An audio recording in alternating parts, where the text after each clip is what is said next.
Feliz sábado. Fico muito feliz por fazer parte da juventude dessa igreja. Fico feliz porque hoje nós comemoramos o Dia Mundial do Jovem Adventista. Da última vez que eu preguei, o Guilherme me chamou a atenção que eu não me apresentei, eu fui direto para o tema do sermão. Hoje eu vou corrigir esse erro, anotei bem grande, me apresentar. Meu nome é Priscila, faço parte dessa igreja de modo oficial, com a carta aqui há 2 anos. Mas toda a minha vida vivi na igreja do bairro Universitário. E aí, falando de missão, falando do Dia Mundial do Jovem, há alguns anos eu descobri que a minha missão seria mudar de igreja, algo que eu nunca havia pensado. Mas porque Deus, Ele acaba unindo propósitos. Fico feliz de hoje poder dividir com vocês a mensagem. E é uma mensagem que tem caminhado em direção a tudo aquilo que a divisão sul-americana tem se proposto a comunicar para a juventude da igreja.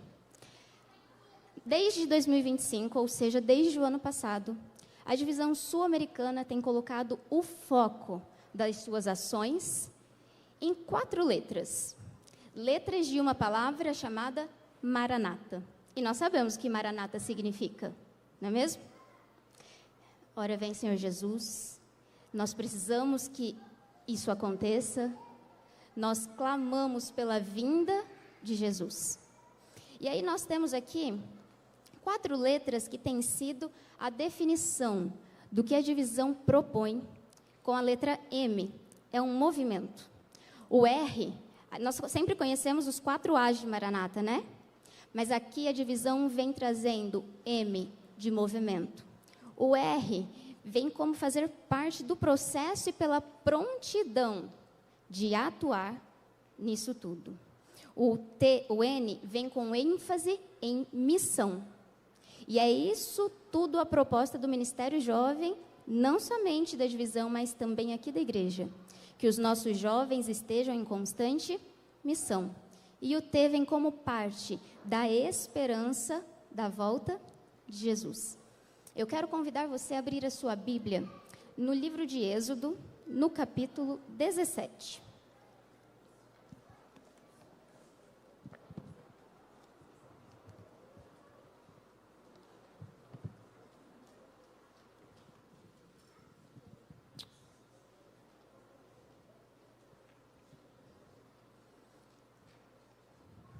Nós vamos fechar os olhos e falarmos com Deus mais uma vez.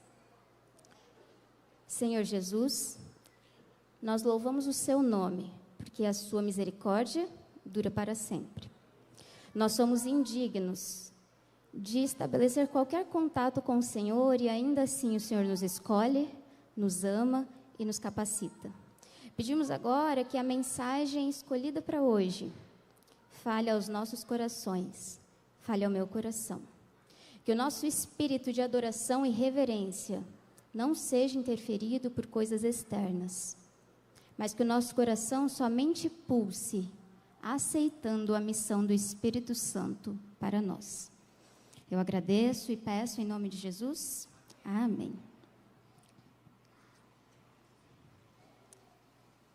Bem, nos últimos meses, um movimento muito forte, chamado Piratas do Chapéu de Palha, tem sido espalhado em todo o mundo. Bem ao fundo, nós temos uma faixa com um desenho de uma bandeira que contém exatamente isso, uma caveira com chapéu de palha. Quando nós pensamos em bandeira com caveira, nós pensamos em piratas. E essa bandeira, ela faz parte de um universo que talvez nem todos conheçam, então brevemente eu vou falar sobre. Eu vi sorriso, então assim, a nova geração sabe. Isso faz parte do universo de One Piece. One Piece não é um meme, não é uma vertente, não é uma seita, nada disso. One Piece é uma das produções japonesas de maior alcance da história. Ela faz parte da inserção em um universo de anime e mangá. O personagem protagonista dessa série se chama Luffy e ele se identifica como um pirata do chapéu de palha. Não um pirata cruel, mas Luffy, junto com os seus amigos, viajam combatendo injustiça escravidão e a maldade. E é aí que a gente entende porque em manifestações pelo mundo, os jovens têm levantado essa bandeira, a bandeira que se chama Jolly Roger, do universo de One Piece. Para a gente entender o quão forte é isso, eu queria contar alguns pontos que essa bandeira fez parte nos últimos movimentos. No Nepal, os jovens saíram em protesto contra a corrupção do Estado e contra a censura das redes sociais. Jovens estiveram dispostos a perderem a sua vida, a colocar em risco a sua vida para combater essa injustiça. Na Indonésia aconteceu um movimento parecido, quando os jovens também foram às ruas em busca de maior igualdade e de fim da corrupção. No Nepal foi tão forte tudo isso que aconteceu que até mesmo o primeiro-ministro foi deposto. E aí eu vou trazer exatamente o que nós precisamos entender em relação a essa bandeira e o capítulo 17 do livro de Êxodo. Nós vamos ler o versinho 1, primeiramente. Tendo partido toda a congregação dos filhos de Israel do deserto de Sim, fazendo as suas paradas segundo o mandamento do Senhor, acamparam-se em Refidim, e não havia água ali para o povo beber.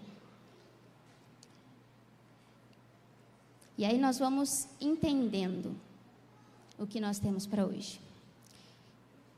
O povo de Israel chega a um local chamado Refidim. Refidim significa local de descanso. E é engraçado que logo que eles chegam, a primeira coisa que eles sentem é sede. Não tinha água. Ou seja, Refidim já começa sendo um local de não descanso. Mas ainda assim a história vai se desdobrando, ela vai acontecendo. E nós podemos entender a relação disso, da batalha que vai acontecer logo à frente nesse capítulo, com a bandeira que muitos jovens têm levantado. Nós temos ouvido muitas vezes e até mesmo reproduzido a fala de que essa geração é a geração mais fraca que já existiu. Que a geração Z é uma geração feita de cristal, é uma geração Nutella, que não aguenta muita coisa. E aí eu quero convidar você a pensar, como uma geração que é intitulada desse modo tem se levantado não somente no Nepal e na Indonésia, mas no Peru, nas Filipinas, em Madagascar, protestando contra coisas que eles acreditam, e como os jovens que decidem colocar a sua vida em jogo podem ser chamados de fracos. É um contraste, mas que eu levo você a pensar.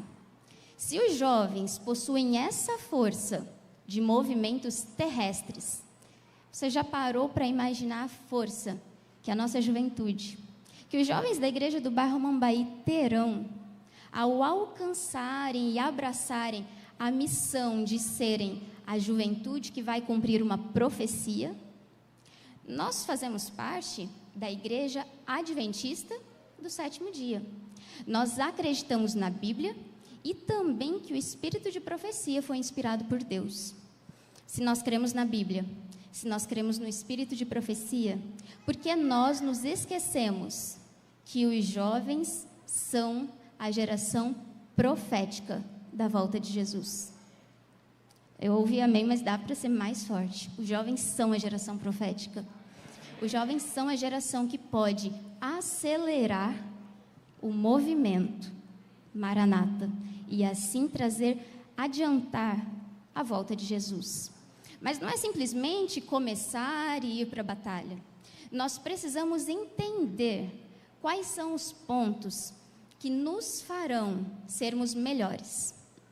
A Bíblia é cheia de exemplos de jovens que foram escolhidos de modo incrível, que talvez eles jamais seriam escolhidos pelos mais velhos, mas Deus os escolheu. Deus, ele tomou um príncipe fugitivo e o converteu em um grande líder, chamado Moisés. Deus pegou um menino mimado, que foi vendido como escravo, e depois se tornou governador do Egito, que é José. Um pescador genioso, bravo, explosivo, que fez cidades tremerem com o poder do Espírito Santo. Pedro. Nós vemos um rapaz sem nome de destaque, se levantando e conquistando Canaã. Josué.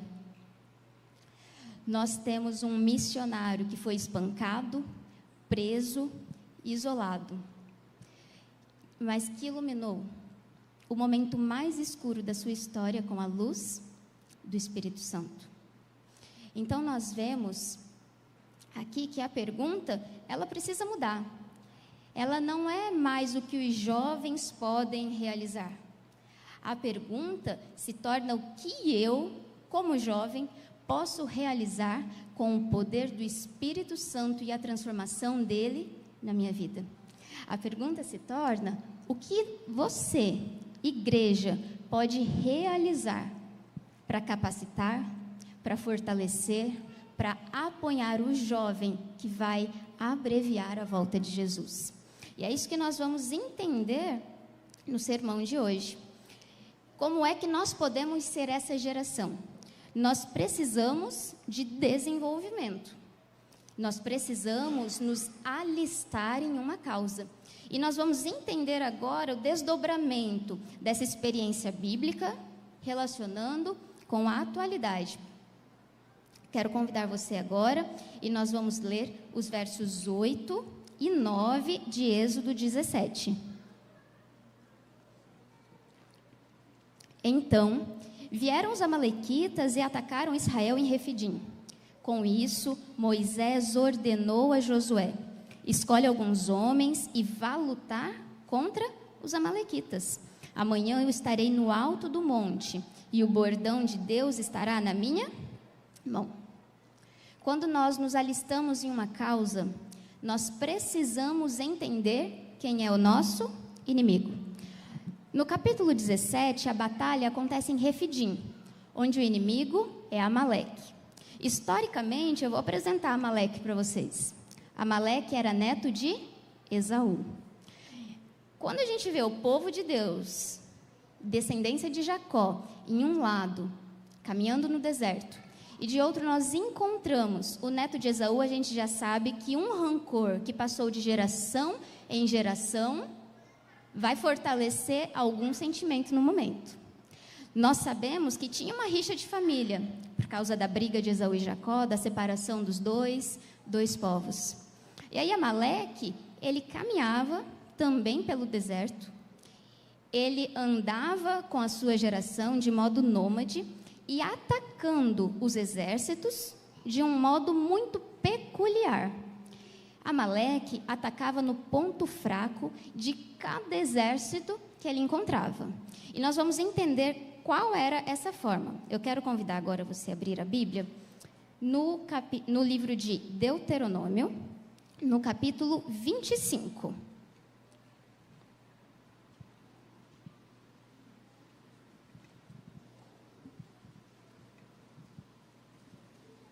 Nós vamos ler o verso 17 e 18. Deuteronômio 25, verso 17. Lembra-te do que fez Amaleque no caminho quando saías do Egito, como te veio ao encontro no caminho e te atacou pela retaguarda, onde todos os desfalecidos iam após ti, quando estavam abatidos e fadigados. Amaleque não temeu a Deus. Era assim que Amaleque atacava. Ele não encontrava e não guerreava com um exército de frente. Ele atacava pela retaguarda. Na retaguarda estavam os idosos, os doentes, os feridos e as crianças. É um golpe baixo, não é? Quando a gente assiste a algo que a gente vê uma pessoa sendo atacada pelas costas, a gente fica indignado com a falta de caráter do opositor. E aí, sabe o que muitas vezes nós nos esquecemos? O nosso inimigo atual também é parecido com Amaleque. Ele nos ataca pela retaguarda. Ele nos ataca no nosso ponto fraco.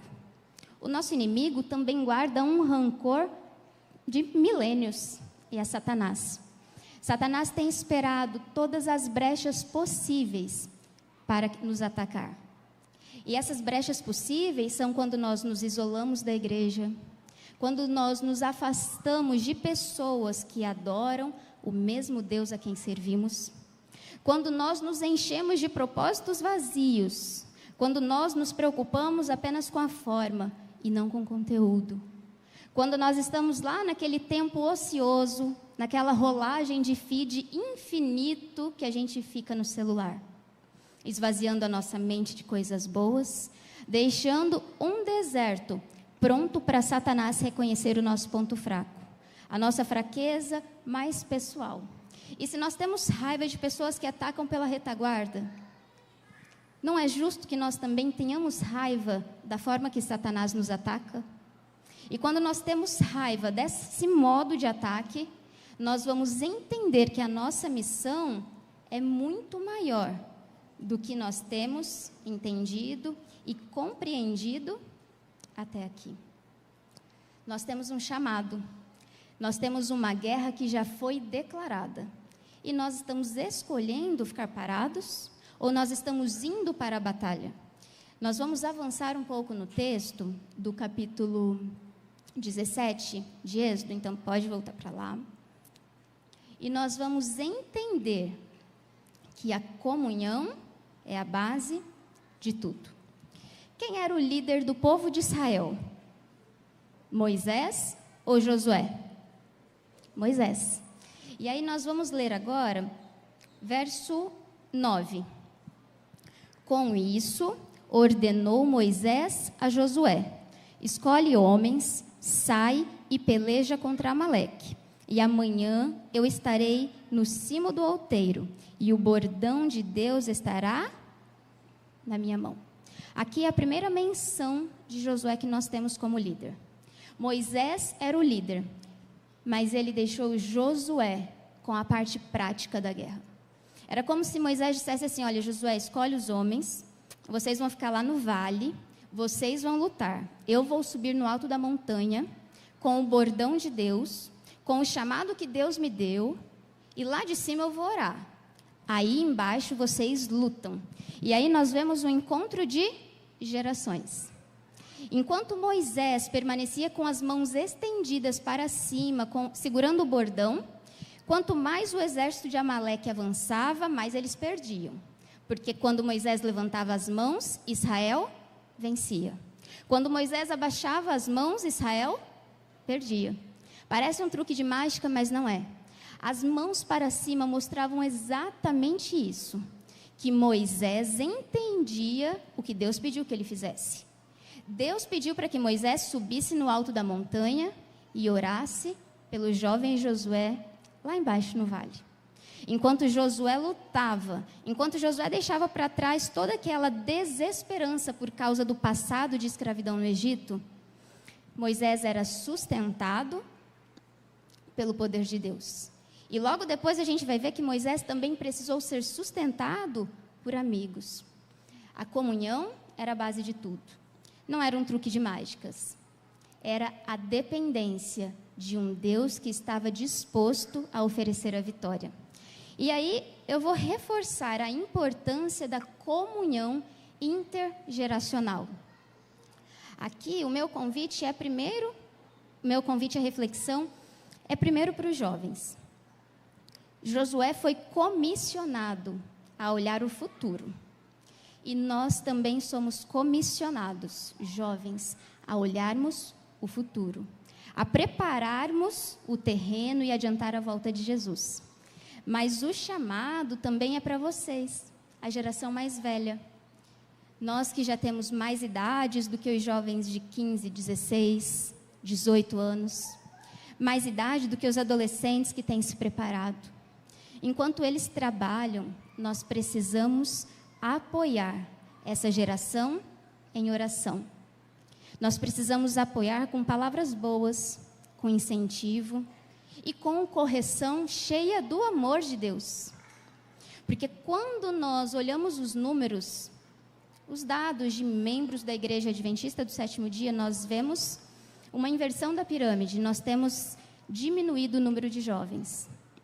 Nós precisamos que os jovens que estão aqui permaneçam em missão. E nós precisamos que vocês, com o braço forte, com a experiência, sustentem em oração e em amor, com a correção do Espírito Santo e o incentivo, porque as mãos de Moisés ficaram pesadas. E Moisés, ele não se isolou. Moisés recebeu o apoio de Arão e de Hur, que levantaram as suas mãos com ele, deram apoio, colocaram a pedra embaixo de Moisés para que ele tivesse um descanso. E ainda assim, Moisés seguiu na direção que Deus havia dito. Moisés não desceu para lutar. Hoje nós temos uma geração de jovens que precisa sair para a missão. E não missões especiais em outros continentes. A missão diária. É a missão de estar aqui dentro da igreja, de falar sobre Jesus para os nossos amigos, para os nossos colegas na escola. A missão de dar estudos bíblicos. Será que nós conhecemos os jovens da igreja que dão estudos bíblicos? Será que nós os apoiamos? E será que eu, como jovem, busco o conselho daqueles que são mais velhos? Peço ajuda? Porque nessa engrenagem, nessa dinâmica simples de apoio mútuo em Cristo, nós teremos e nós poderemos ter a mesma vitória que Josué teve nessa batalha. E ao mesmo tempo que nós falamos de comunhão intergeracional, eu quero refletir sobre o trabalho em equipe. No sábado passado, nós ouvimos sobre uma igreja acolhedora e o quanto nós precisamos receber as pessoas que chegam nas nossas igrejas pela primeira vez. Hoje, por exemplo, nós temos amigos que nos visitaram, que nos honraram com a sua presença. Eu até recebi os nomes, eu fico constrangida, que eu sempre tenho medo de deixar uma pessoa envergonhada. Eu vou só citar o nome, tá? Não vou pedir para levantar. Então, nós temos Ronaldo, Marielle, Renata, Dominga. A nossa missão como igreja é os acolher. E não acolher somente quem vem de fora, quem vem pela primeira vez, mas acolher os jovens que muitas vezes estão perdidos, os adolescentes que têm tantas dúvidas, apoiá-los. Hoje, no final do dia, nós teremos um momento de ações missionárias com a juventude. Você sabia? Nós vamos nos reunir aqui na igreja e daqui da igreja nós vamos nos separar para visitarmos amigos que têm nos visitado há alguns domingos de modo sequente. Sabe por quê? Nos domingos à noite, nós temos feito uma série chamada O Altar. Já foram 3 domingos e amanhã será o último domingo dessa série, onde nós temos aprendido a colocar a nossa vida no altar de Deus. Nós temos amigos que estão nos acompanhando, que não são aqui da igreja, mas que têm vindo de modo sistemático em cada culto. E nós vamos lá fazer um culto de pôr do sol, cantarmos, orarmos. E vocês estão convidados. Madu, que horas nós vamos reunir aqui? Às 17 horas. É aqui que o apoio intergeracional acontece. Não são somente os jovens. E eu oro para que venha tanta gente que a gente precise dividir mais casas, usar todos os nossos planos ali das missões de hoje à tarde. Para que a gente tenha apoio, para que a gente tenha quem lute junto. Nós precisamos ter comunhão na unidade. O que teria acontecido com Moisés se ele tivesse subido naquela montanha sozinho? O que ele teria feito quando seus braços começaram a formigar de tanto cansaço? Será que ele não teria baixado as mãos? E aí, será que a batalha de Refidim seria ganha por Josué? Não seria. Nós não trabalhamos de modo isolado. Há uma frase muito conhecida de um atleta chamado Michael Jordan, que diz que uma pessoa sozinha, ela vence metas, ela vence jogos, mas o trabalho em equipe vence campeonatos. E é assim com a nossa igreja. Grupos isolados podem fazer coisas incríveis e admiráveis, mas nós, como a igreja do bairro Amambaí, como uma comunidade que ama e que serve, nós podemos alcançar feitos extraordinários. E não feitos extraordinários como passeatas, como corridas, lutando por ideais muitas vezes vazios, mas coisas extraordinárias no cenário celestial. Vamos ler juntos essa frase de Ellen White no livro Beneficência Social. Olha só. As maiores vitórias da Igreja de Cristo, ou do cristão em particular, não são as que são ganhas pelo talento ou educação, pela riqueza ou favor dos homens. São as vitórias ganhas na sala de audiência de Deus, quando uma fé, cheia de ardor e agonia, lança mão do braço forte do Todo-Poderoso. Nós não vencemos batalhas em manifestações. Nós não vencemos batalhas em programações. Nós vencemos batalhas com os joelhos dobrados, na sala de audiência de Deus. E é lá que muitas vezes nós vamos entender que a nossa oração não transforma Deus, mas orar a Deus nos transforma. Martinho Lutero disse isso. E aí eu convido para uma comunhão em ação. Tudo é muito bonito quando é falado, a teoria é muito bela, mas quando nós precisamos ir para a prática é que nós entendemos o verdadeiro propósito. Agora eu quero convidar você, nós vamos ler os versinhos 13 e 15 do capítulo 17. E Josué desbaratou a Amaleque e a seu povo a fio de espada. Versinho 14. Então disse o Senhor a Moisés: escreve isto para a memória num livro e repete-o a Josué, porque eu hei de riscar totalmente a memória de Amaleque debaixo do céu. Servir a um Deus de promessas exige ação. Servir a esse Deus exige que nós nos levantemos, que nós passemos por situações desconfortáveis para anunciar o Evangelho de Jesus. Josué poderia ter vencido se Deus apenas ordenasse: a vitória é sua, sem fazer nada. Mas a vitória veio porque Josué venceu a batalha a fio de espada. Nós sabemos que a espada do cristão é a palavra de Deus. E é aqui que eu faço uma breve reflexão pessoal e convido você a fazer a sua. Será que eu tenho afiado a espada da palavra de Deus na minha vida? Será que eu, jovem, que fui escolhida para ser a geração profética, tenho investido o meu tempo em adoração, em comunhão, em leitura da Bíblia, da lição da escola sabatina? Será que eu, como igreja, tenho investido o meu tempo para conhecer a minha juventude, para orientar, para amar, para cuidar? Será que nós temos realmente nos preparado para agirmos? No capítulo 6 de Efésios, é um verso muito poderoso, eu gostaria de ler também. Efésios, capítulo 6.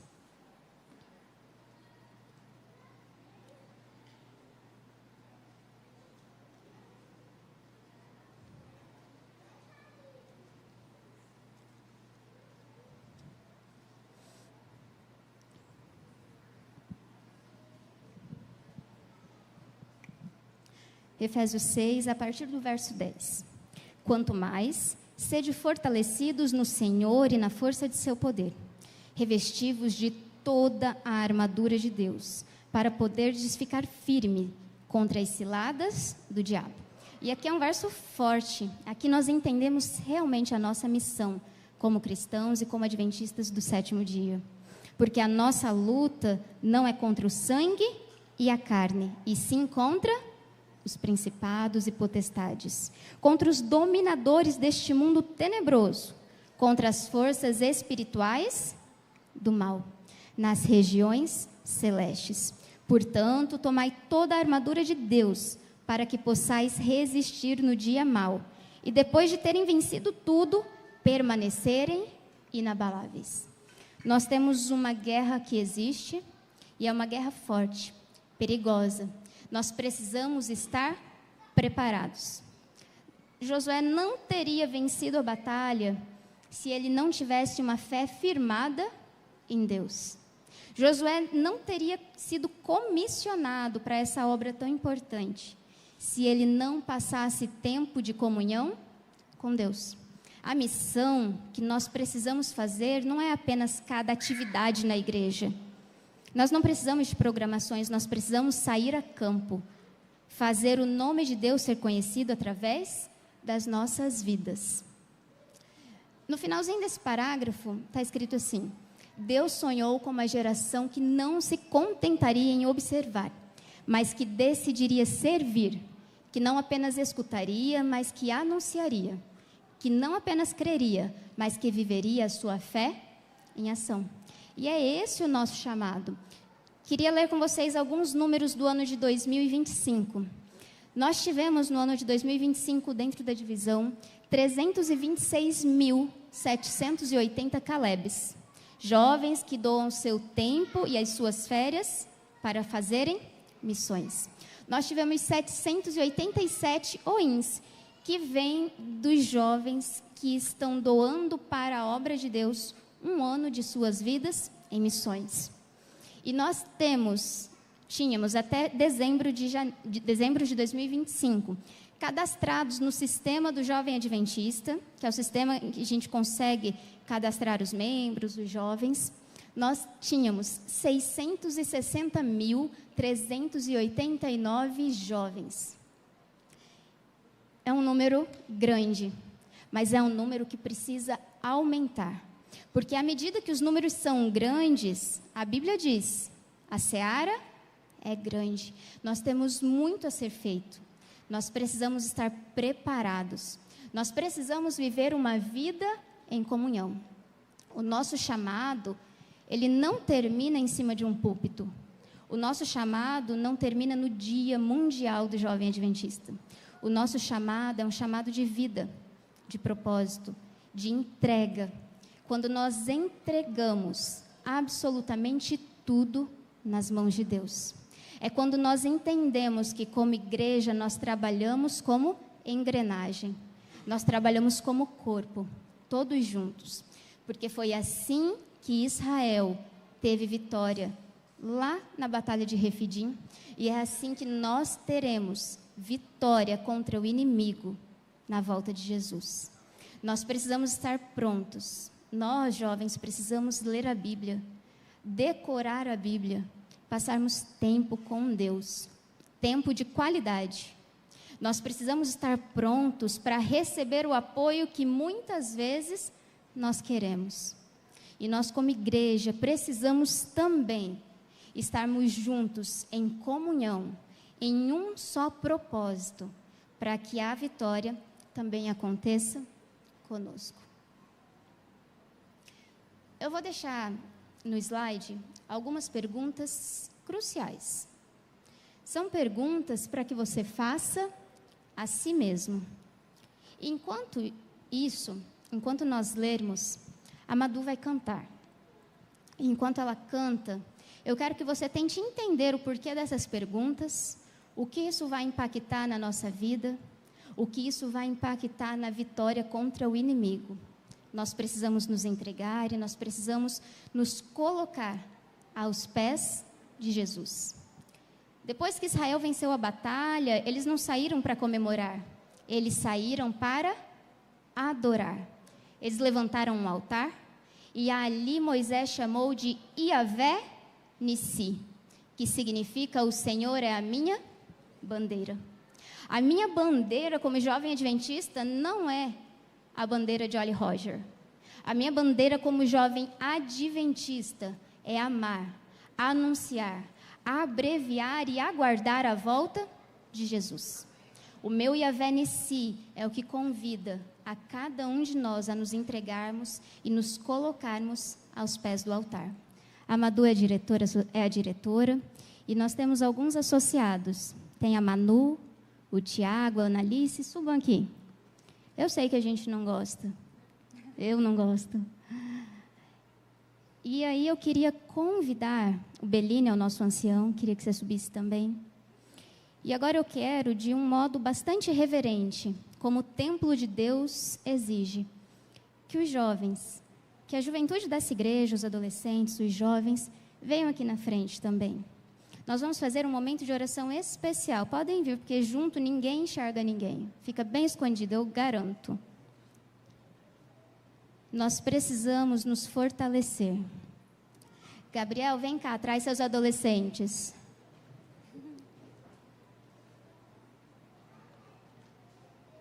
Às vezes a gente não está entendendo o tamanho da guerra espiritual que nós vivemos. E essa guerra, ela não vai ser ganha enquanto a nossa vida não for entregue totalmente aos pés de Yahvé Nissi. Nós não venceremos a batalha enquanto nós não levantarmos a bandeira da Maranata. Eu mandei uma mensagem para o Éder também, rapidinho, que é o diretor da escola sabatina, o ancião. Porque eu queria, nesse momento, que os anciãos também subissem aqui. Lá na batalha de Refidim, Josué venceu porque Moisés estava orando com as mãos levantadas sobre aquela geração. E é essa oração que eu gostaria de fazer agora. Que os nossos anciãos orassem com as mãos levantadas. Porque nós temos uma batalha muito forte, muito grande para ser vencida. E nós não a venceremos sozinha.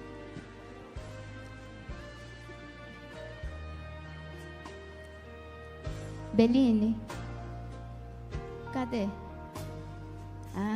Beline, eu queria que você, junto com os anciãos, se posicionassem, levantassem as mãos pela nossa juventude, para que a gente consiga as vitórias em nome de Yahvé Nissi. E aí você pode conduzir a oração para a gente?